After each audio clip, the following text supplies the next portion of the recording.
Hi, and welcome to the webcast edition of DeepSaidWhat.com. I'm Saeed Deep. You're joining us, of course, from the Little Cafe here in Dearborn. Today's guest, Kurt Gross, the Chief Curator for the Dearborn Historical Museum. A lot of you may have heard of the museum, some of you may not, so we thought we'd have him down here on the show to kind of talk about the newest, the latest, the greatest, and just really what's going on at the museum. He's here in the room. We'll join him and get underway. Historical Museum, let's talk a little bit about that. I think there are, I know, growing up here, went to that as a young kid, Duval School, Adams, we went on tours there, but there are many people in the city who moved into the city recently, and of course elsewhere, who don't know what the Dearborn Historical Museum is. We all know what the Henry Ford is. Sure. If you can kind of encapsulate that for us, and then kind of that's really a challenge for you too, I suppose, in all of your duties. Yeah. Well, I think the Dearborn Historical Museum is really a jewel that has yet to be discovered. Mm-hmm. Right. We have three principal buildings: the Commandant's Quarters, which is at Michigan Avenue in Monroe, right, and the McFadden Ross House, which is on Brady Street, and directly behind the McFadden Ross House is the Richard Gardner House. Mm-hmm. The Commandant's Quarters and the Ross House were both originally part of the Detroit Arsenal that was located here in Dearbornville from 1833 to 1875. The Commandant's Quarters served many functions after the Arsenal closed and became a museum in 1950. And that same year, 1950, Elizabeth Ross, who was the last of the Ross family to live in the home, she passed away that year. And she left the city, her home, and about 6 acres to be used as a museum.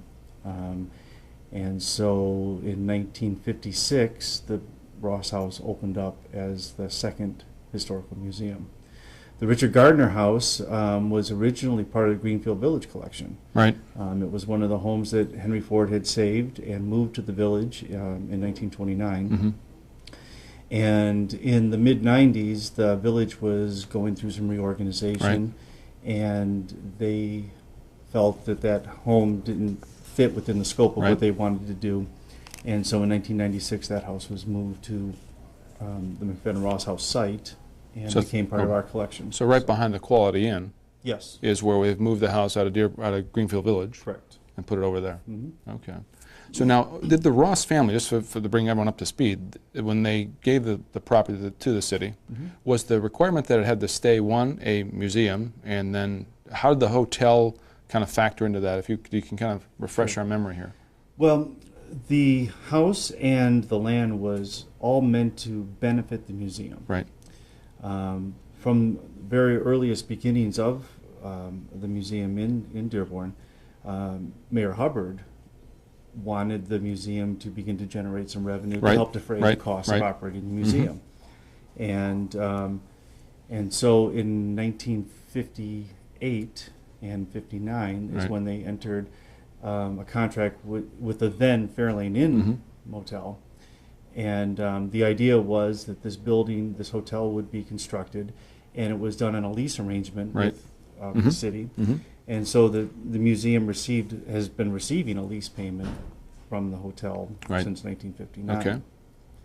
So in that respect, the hotel has been benefiting the museum, and of course the Ross House and a fair amount of grounds are still there for museum, specifically for museum purposes. Now, if we talk about the big thing on the table right now is certainly the Quality Inn, and I think we've all seen it. We drive by it. It's vacant. It's an eyesore. Let's be honest.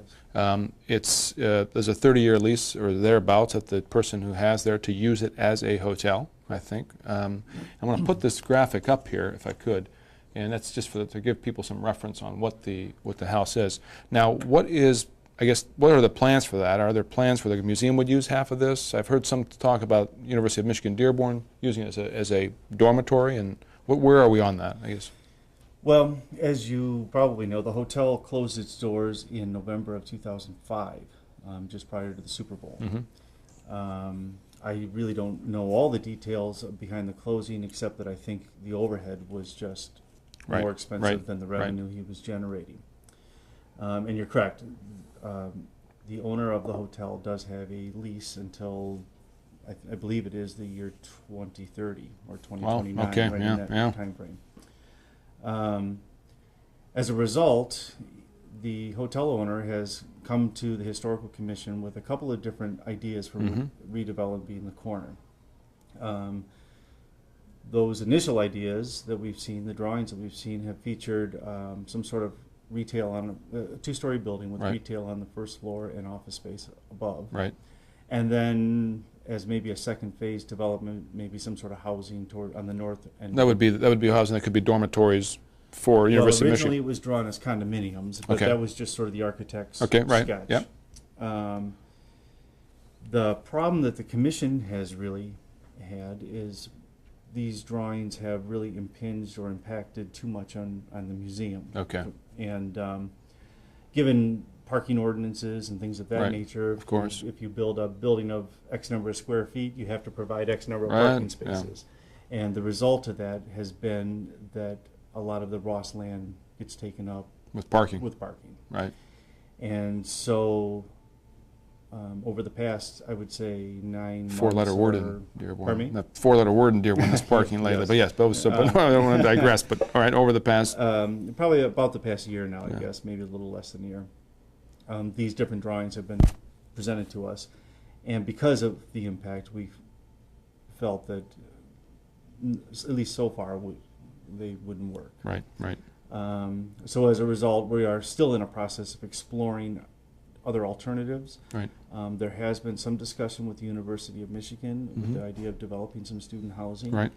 In any event, certainly from my point of view and the point of view of the commission, we're looking out for the best interest of the museum. Absolutely. We have, we're the stewards of that land, and yet at the same time we have to find a balance between preserving the land and also finding a means to replace the revenue that we've lost with the closing of the hotel. Right. Revenue is always a problem. So I mean that's a problem right now. Even now, you've got the city with its set of budget, maneuvering, and then they provide some funding. Is there any thought in your mind that to take the museum private? I mean, we've seen some of that where the services, at least, and the people. That's a different. And city would own the building still. But is that one way to alleviate some of the pressures right now, or is that even on the table? I would say that it has been at least discussed, but it hasn't really been discussed with any real seriousness. Right. Okay. Is the sort of infrastructure for having a third party to support the museum. The DIA operates that way. We were talking about that. I mean, the Yes. Detroit Historical Museum, I think, also recently just converted to that kind of setup. Yes. And the Detroit Historical Museum, of course, is sort of a unique situation, I think, because while they're the cities of the Detroit's museum, they're also very much a regional museum. Right, right. And so the members of the Detroit Historical Society and the money and the donations that they receive are not coming from solely within the border of Detroit. They're coming from really Wayne County and beyond. Right. And so that level of support, that base, is something that we would really have to work and develop and to make sure that we could sustain ourselves. So I don't think that at the moment that's really a serious discussion. All right. But it is being talked about and it is being looked at. So I know we've got time for one more question here. Raising money and, of course, getting people to know you exist. What's being done? If there's anything being done on that front, you can say. That's really where we're at. I've been the curator now for the past year. Right.